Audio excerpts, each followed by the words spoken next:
If you spend some time on social media, you may have come across the terms cellular health, cellular aging, autophagy, mitophagy, ATP, mitochondria, et cetera, et cetera, et cetera.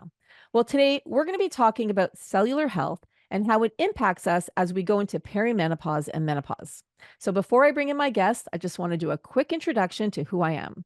I'm Andrea Donsky, host of Menopause Reimagined. I'm a nutritionist for almost 20 years, menopause educator, and menopause researcher. I'm also the co founder of WeAreMorphus.com, a company that empowers you to take control of your health and symptoms with nutrition, lifestyle, supplements, and research. Today, I'm speaking with Jennifer Scheinman. She's a seasoned registered dietitian nutritionist with over 20 years of experience in nutrition and wellness. During her career, she's worked at some of the nation's leading health and wellness companies, showcasing her depth of experience in the field. Jen's master degree in integrative and functional nutrition, coupled with advanced training in bioenergetics, provides her with a profound understanding of the complex interplay between nutrition, cellular health, and longevity. This specialized education has given Jen a unique skill set, enabling her to delve into the nuances of how dietary and lifestyle factors influence the body's energy production and biological processes of aging. Jen is currently the senior manager of Timeline Nutrition, where she plays a pivotal role in educating both healthcare professionals and consumers about the significance of cellular health and urolithin A in the context of aging and longevity. Jen also continues to practice as a nutrition coach, dedicating herself to assisting clients in optimizing their nutrition for enhanced vitality and a longer health span. Now, here's Jen. Welcome to Menopause Reimagined, Jen. Thank you. I'm so excited to be here. I'm happy to have you here too, because I haven't really covered the topic of cellular energy or cells even in general on our podcast yet. And I'm excited because I want to dive in and understand it better. I mean, I've heard of the term. I mean, obviously, I loved biology when I was in school. So I've heard of mitochondria and I understand it. But for those who are listening, I want to dive deep and explain what it means and why cellular energy is so important to us as we're going into perimenopause and menopause. I think this is such a great conversation to have. And I really think as people are becoming more savvy healthcare consumers, right? Whether you're consuming through your doctor's office or you're buying products, right? People are starting to hear these terms. And, what it comes down to is we are cells, right? We are Yeah. trillions of cells, and our cells have a diverse set of jobs, whether it's like a skin cell or a muscle cell or a brain cell. But how we ultimately feed ourselves is how we feed, or feed ourself is how we feed our cells, right? So the sort of concept of cellular health, cellular nutrition, cellular energy, I think these are a lot of terms that are being thrown out there, really come down to how do these individual building blocks of our bodies work? And I think, quality nutrition obviously has to be at the forefront. That's really, what's helping to drive the cellular energy and make up all the components of our cells. But also for our cells to do their jobs, they need energy. They need this Mm. currency. And hopefully, we can dive into it and keep it very high level for people who maybe kind of have post-traumatic stress from high school biology, right? We don't have to make this scary. Right, but we have this cellular energy, it's called ATP, right? Right. That's sort of the energy that our cells function on. And so it all comes down to if we have good quality energy, each cell can do its job, regardless of what that job is. So, Jen, what's the mitochondria? So the mitochondria are, we probably heard of them in high school biology as the powerhouse of the cell. So I like to think of them in a visual way like a factory. If you think of any other factory, right? You start with raw materials. You start with the food that we eat and the air that we breathe. So Hmm. we want to start with quality raw materials. And it goes through this complex assembly line with different ingredients, different workers, and they all go through this pathway. And then at the end comes out ATP. That's that cellular currency that makes our bodies run. Right. So, like you explained it before, it's like the energy maker of the cell. Exactly. It's the energy generator. We need those factories and we need actually lots of them. So what's so cool about them is that different cell types have different amount of mitochondria in there. So super metabolically active cells like your brain cells, your muscle cells will have thousands of mitochondria. And then other cells will still have tons of them, but just will have less. And the other thing that's so cool about them is that they actually will fuse together and separate apart, all to meet the energy demands that's happening inside the body. So they're not just stagnant, they have this whole complete life cycle. So when our cells have energy, does that mean we have energy? And at the same time, because so many of us have fatigue, like it's the number one symptom of perimenopause and menopause. So that does that mean our cells don't have energy when we're feeling tired? Yeah, I mean, that's part of the symptoms for sure, is that we don't feel like we're having good energy. And it could also be because we're putting in poor quality ingredients, either, Right. not Of course. getting enough of those little workers, or we're not starting with Right. good, high quality ingredients. But yeah, absolutely. Because two things happen, right? As we get older, this happens to everyone, men and women, right? Our mitochondria function starts to decline. So they don't start putting out the same quality of energy. And that's why we start to fatigue as we get older. That's why also we start to have issues with brain function. But then, yes, we go through perimenopause and estrogen tanks. And Mm. all our hormones sort of start to go on a roller coaster ride, right? And that also is impacting many things, but mitochondria as well. So then how can we keep the mitochondria and support the mitochondria so that it's constantly making energy so that we have more ATP in the cells?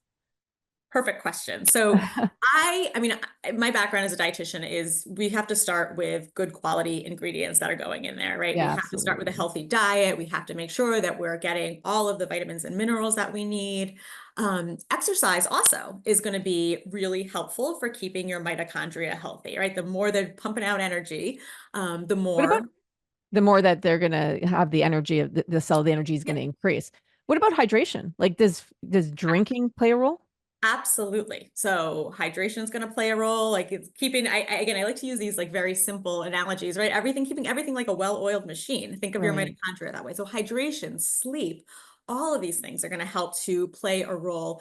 Even things, so there's a lot of information and studies out there showing even things like fasting, cold Mm, plunge, heat therapy, right? All of these things start to stimulate your mitochondria and help you, because what we have is the ability actually for our mitochondria to recycle and rebuild. So we can build new ones as, like, again, to that factory, right? As a factory starts to break down through okay. overuse, you want to build a new one and you want to Mhm. replace the things that aren't working, but keep the things that are still working. And so these are all different strategies: exercise, diet, fasting. All of these things can help to regenerate those mitochondria and give you more energy. And you always hear, like, and especially around fasting, because I'm a big fan of intermittent fasting, that there are certain cells that die off, and, like, I guess that's what's happening every day in our body, right? So cells are dying off, new cells are generating. Can you explain a little bit of that? I mean, I know I don't want to go too deep into the biology, but I find it fascinating to understand how our body works.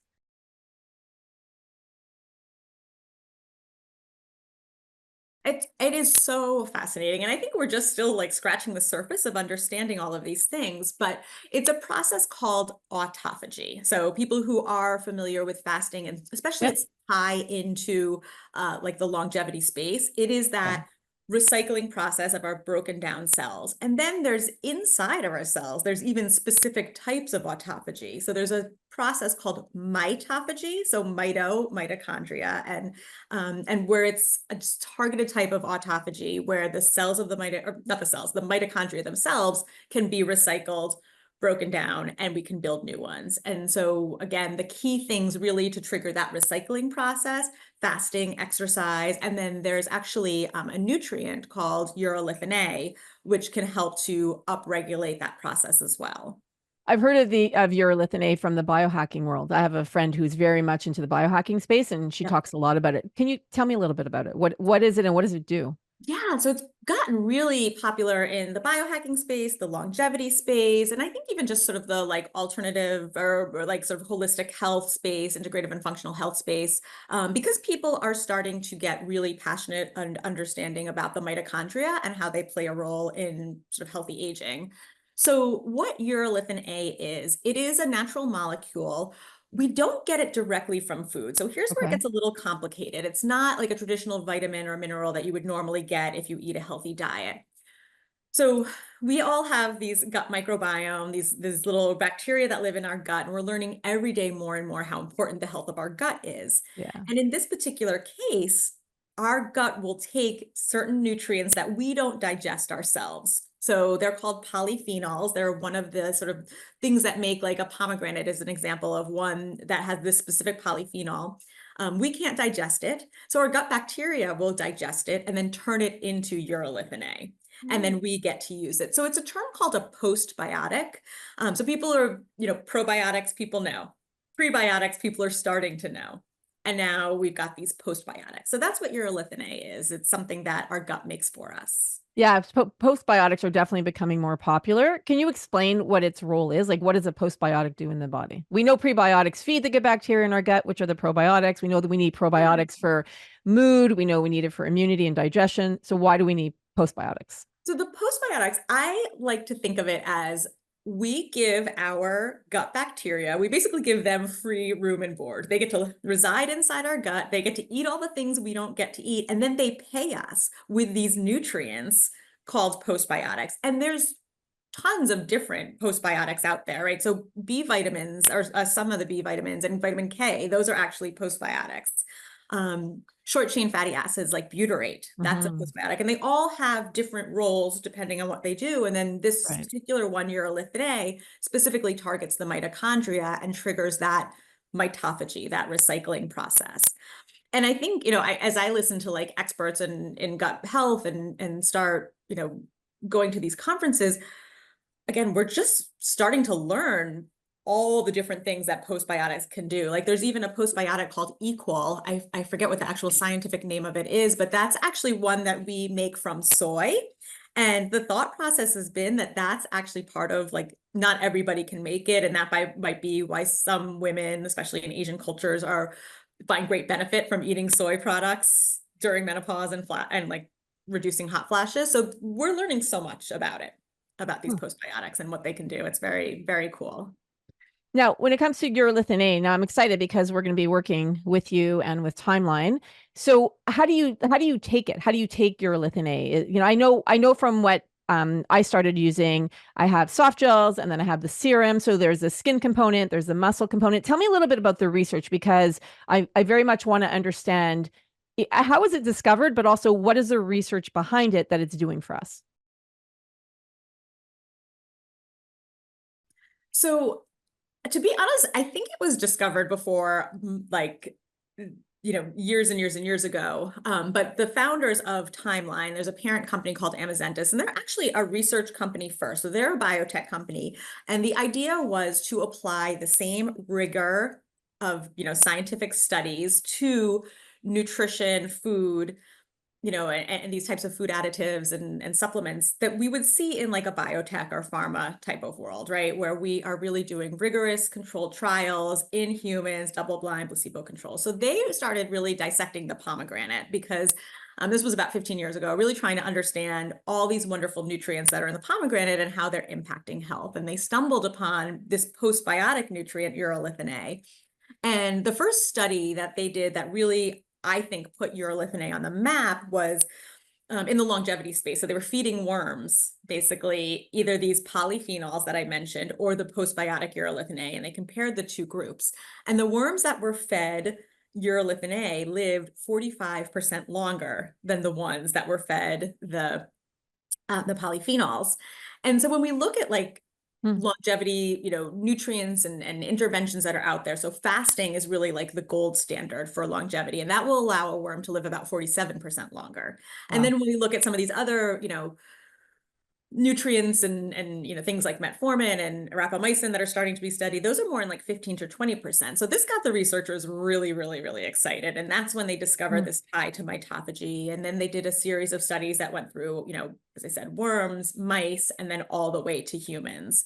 So the focus really first was on muscle, because two reasons. Number one is muscle is so richly dense in mitochondria, but also muscle are so closely tied to aging, right? We start to lose muscle decline as early as our 30s, and then women as we start Sarcopenia. menopause. For us, Yeah.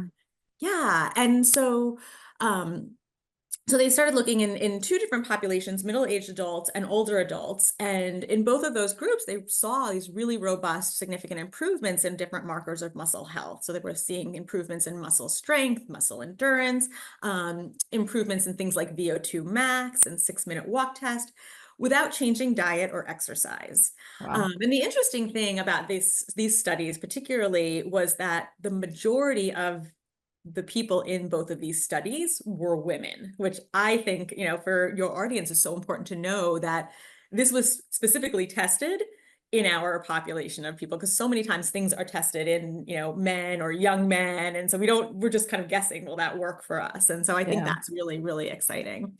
And then from there, we actually launched, as you mentioned. And so those are the dietary supplements, like a soft gel. And we also have a powder form for people who don't like to take more pills. But then from there, we went into skin, because skin is really like the first visible way that we sort of see aging, right? You look in the mirror and you start to notice that you have more fine lines and wrinkles, and your skin quality and texture is changing. A lot And of so women say once they're in menopause, about 5 years into menopause, their skin starts to get dull and crepey. Like, so absolutely skin is a massive issue for us. huge issue for us. Exactly. Because we just are kind of going like off the cliff. It's just like men get this sort of gentle decline, and we just, we just go head first down.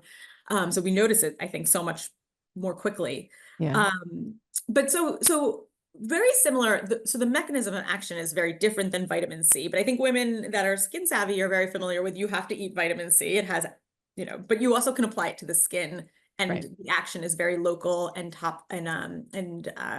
it's a sort of localized, and it's very potent there. So urolithin A can be absorbed directly through the skin cells as well. And what we see there is, and again, we did the same quality controlled trials, which is very rare in skin and nutrition.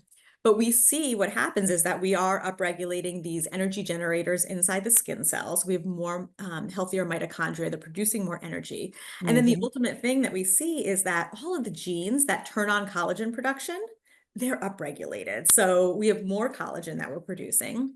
And the other thing that I think is really cool about topical urolithin A is that it also helps the skin cells to be more resilient to the damaging effects of the sun. So we know the number one thing that actually ages our skin is not necessarily like estrogen decline, it's actually the damage that we're getting from the sun. So it's not like a sunblock. You still have to use your sun protection, but we're still getting, even with that, right? We're still getting, we're not applying it all day. We sweat it off. This gives that sort of added benefit of helping to reverse some of that damage that's happening from the sun. So I just want to be clear. So applying urolithin A through your serum or through timeline serum, what it does is it's not like it's SPF, it's reversing the damage. So you can, like, if you go into the sun and then you're applying your sunscreen on top of it, it's actually helping you to reverse the damage that's already been done, or does it protect you? I just want to be really clear on what it Yeah, so it seems to be doing a little bit of both. So Okay. what the way they ran this study was they actually exposed skin to UV damage, and they got all that like redness and inflammation that happens after you expose Right. yourself to the sun. And they applied a placebo cream, and then they applied urolithin A cream, and on Okay. the same person, right? So we Right, could right, right. um, and so all of that redness, that inflammation, all of that resolved much more quickly with the urolithin A. So that's Wow, that's really where amazing. the secret is. So I think of it as I use it myself twice daily, in the morning and at night. But I also, like, if I've been out in the sun, I'll come in and I'll put it on top of my skin as well. Okay. So it Yeah. helps to heal. Does it also help with things like acne? So we haven't done any clinical studies in that area yet. So the questions that I get often, right, is acne, or even like melasma or dark spots, right? All these other things. Rosacea. These are all so common, for women. Eczema, psoriasis. Totally. So we haven't done any studies into that yet. The product's Okay. relatively new. It's a little over a year out. Okay. But we are hearing from our customers that they're noticing that. Like I have a friend who had, her child is like 5 now, and she like used it for some like, she has melasma she's never been able to get rid of. And she's like, oh, this is incredible. It's finally fading that. We Amazing. hear redness, that all seems to be, and the sort of dark spots and sunspots, all those seem to resolve as well and get lighter with it. So those are the things we're hearing, but we don't have any clinicals yet to back that up. So And what hopefully soon. what about wrinkles? So the wrinkles we do. So what we saw in our clinical trials was that at 2 weeks, and again, these were split face studies. So someone was Yep. using product on one side and a placebo on the other. So at Hmm. 2 weeks, the participants noticed visible improvements in fine lines and wrinkles. And then at 8 weeks, that was when it became statistically significant. So people are noticing things right away. And that's feedback we hear. It's just the products themselves are very like luxurious feeling and sort of plumping and moisturizing. So people will notice some of that like instantaneously, but then the work of the mitochondria turnover takes a little bit of time. So 2 weeks, I think, is a great place to sort of notice, but then kind of stick with it a little bit longer to really allow those cellular changes. I think as we talk about cellular health and cellular nutrition, it's not a overnight success. You can't just like Amazon Prime your way into, better Yeah. cells. It But like takes time. supplements too, everything takes time. Like it's not a drug. They're not drugs. So it takes time for your body to, like you said, to, especially with skin products, for the skin to turn over, for it to do its job. Like nothing's going to be instantaneous. Our audience gets that because I talk Exactly. about that a lot with supplements. Like it's not going to work overnight. You need to give No, it 3 months, like to even see a difference. So for sure. they're savvy. Our supplement, Yeah. our listeners are savvy.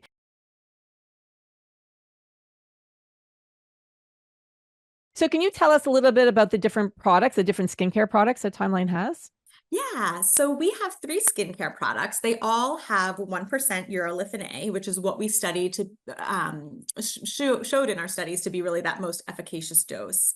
And it's meant to be used as a whole system. So each product has a few different ingredients, but you also could just, like a lot of people will stick with just the serum because it's so easy to layer in with, other beloved products that you have.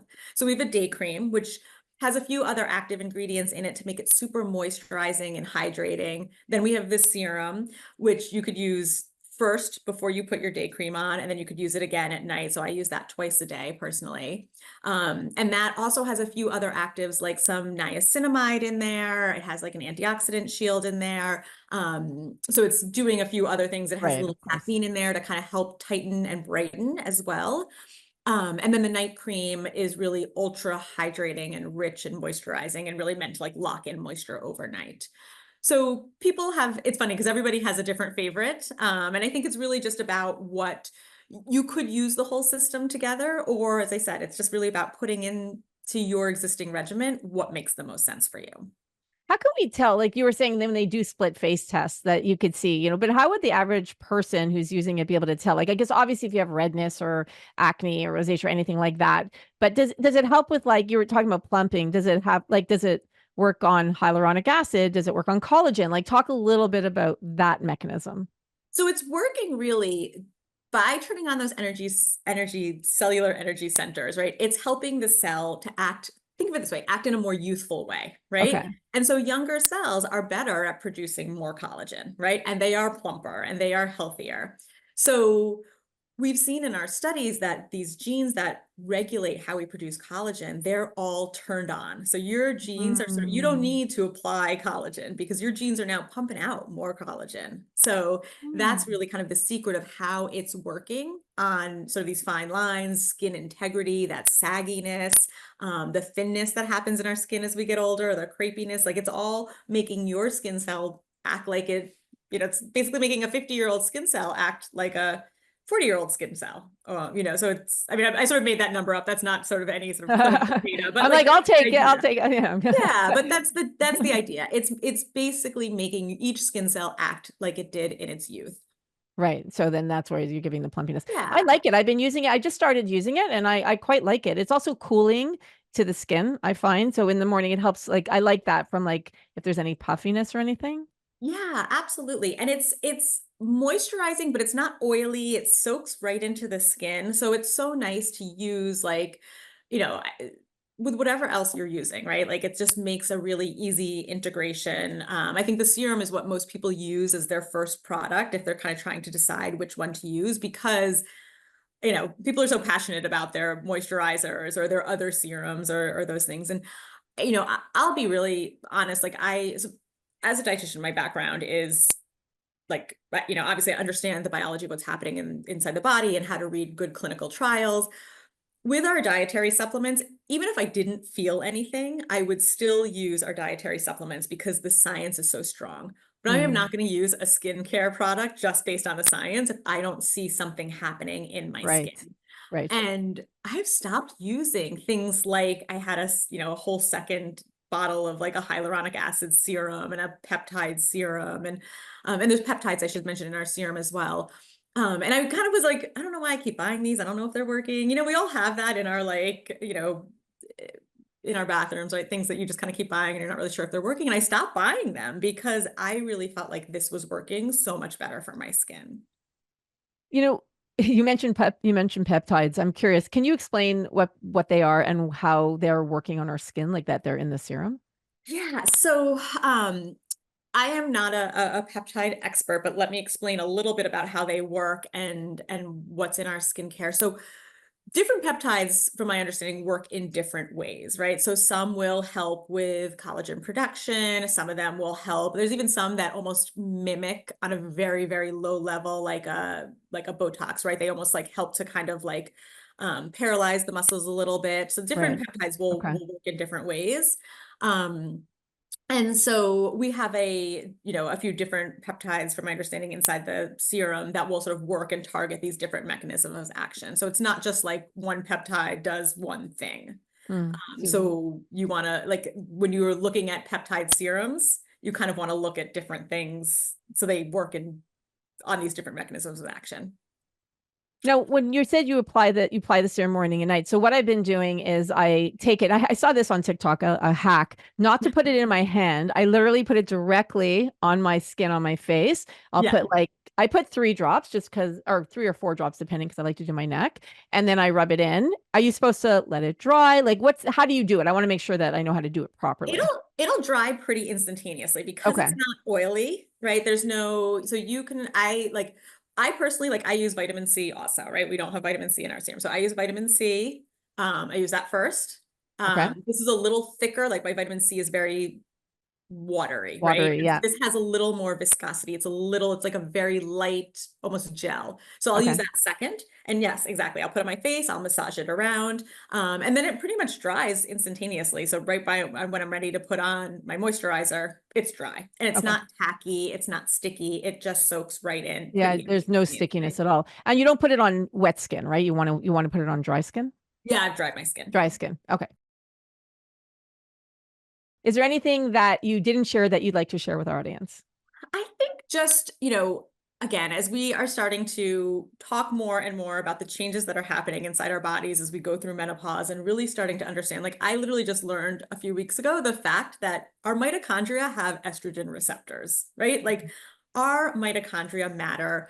I truly think that in, you know, 5 years, 10 years, talking about your mitochondria is going to be just like talking about your gut, right? A few years Mm. ago, nobody knew, again, the more savvy people knew, but people weren't talking about gut health. What? I have bacteria in my gut. What happens in my gut can impact my brain and my skin. And I think our mitochondria are going to be that way too. So keep listening, keep tuning in. The other thing is, in terms of urolithin A itself, I think the research is just about to explode. There's a lot of really, really interesting preclinical data. So those data that happens in worms and cell cultures that look really promising that are all being translated right now into human level trials. So there was a really interesting study that just came out around in healthy adults and looking at using urolithin A for immune health.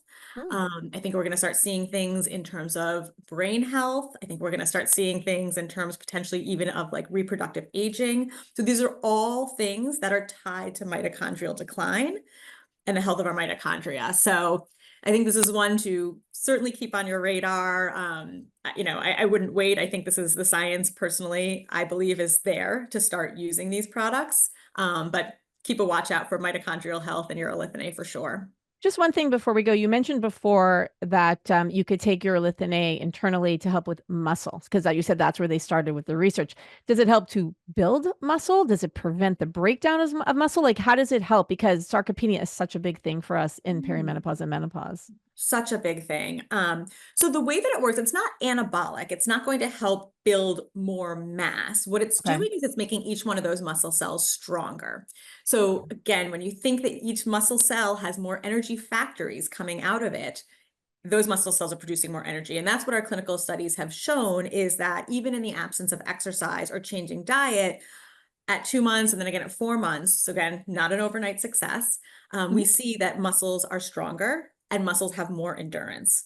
Now, my thought process, right, is that if you keep taking this and you have stronger muscles that don't fail as easily, you're probably going to build more muscle, right? But Right. we don't have studies out of 4 months past that. Hmm. But that's really, and again, as I read more about how even the mitochondria are impacted by our decline in estrogen, right? Estrogen, and our mitochondria, even our brain, right? This is just my thought process, right? We start to lose, you know, brain fog. We start to forget things, right? All these things that are happening. If we can make our cellular energy inside our brain cells firing in all cylinders, right? Could that help? So I personally, like, I just up my dose. I used to take 500 milligrams, which is what many of the studies show, 500 milligrams daily. You can very safely go up to 1,000. And I actually just up mine as I'm starting to go into perimenopause, because I think the science is so strong there. We know our muscles are declining. We know our collagen is declining. We know our brain is declining. And so I just really want to enter menopause in, the best shape I can. And you said you're perimenopausal, right? Yep. Yeah. Yeah. So I'm almost 49 right now.